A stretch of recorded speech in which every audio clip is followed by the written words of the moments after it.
Hi, today is a bright sunny day, and as you can see, this is the cassava plant I planted here, and in the past 2-3 days we have some raining, and the plant is kind of down right now, but I see some veins of um, root that will be producing sweet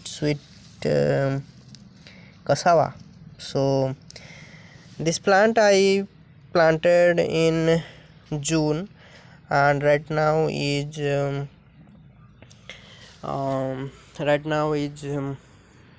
October, and the plant have pretty much good length. As you can see, the